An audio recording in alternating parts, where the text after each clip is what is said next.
Hello and welcome to Co-Creative's Health Flash. This week we'll be talking about the full moon and your scavengers. That might sound like an odd topic, but in Robbins' Pathology, page 285, microorganisms, whether bacteria, fungus, parasite, virus, or parasite, cause disease only in their struggle in the competitive biology of life. We call those guys the four scavengers when they're doing their job, but give them some help with a bad diet, airborne pollutants, and they become the four criminals. Criminals like strep throat, yeast infections, malaria, and AIDS, etc. The moon moves the tides of the ocean and also moves the scavengers into reproducing their offspring, starting about 6 days before the moon becomes full.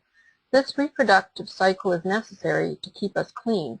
We produce a tremendous amount of debris, not just from our food, but from our cells. It's estimated that there is 400 times more recycling fluid or lymph in our body than blood.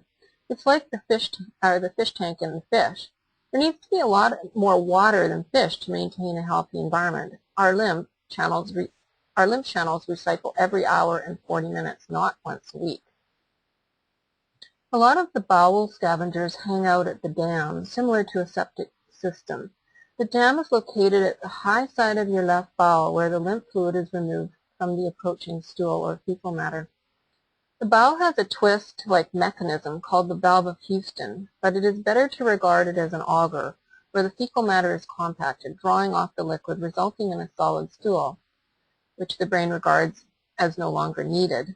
Along with the removal of the fecal matter goes the scavengers involved, so they need to be replaced, and this is a living event. If a scavenger gets into a criminal mold called parasite, it can reproduce around 250,000 offspring per 24 hours, 6 days before the full moon. Teachers often encounter this phenomena in their students the week before the full moon when they are anxious, irritable, and fidgety. Another location for the scavengers is where the small intestine meets the large. This area is called the ileocecal valve.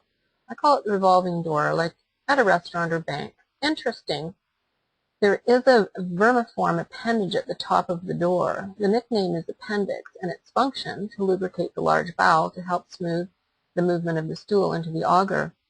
And to say it's useless, no way.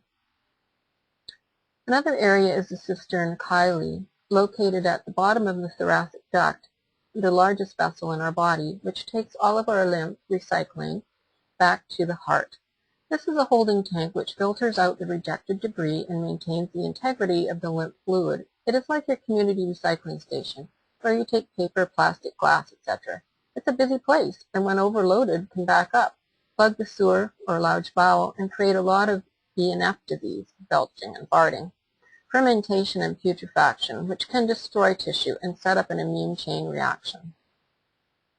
The normal yeast in our intestinal tract can alter into the criminal fungus. This criminal has a spear as a weapon of destruction, a mycelium, which can penetrate a healthy cell and invade its internal space. This is a major player in skin diseases, eczema, and psoriasis and urinary tract problems.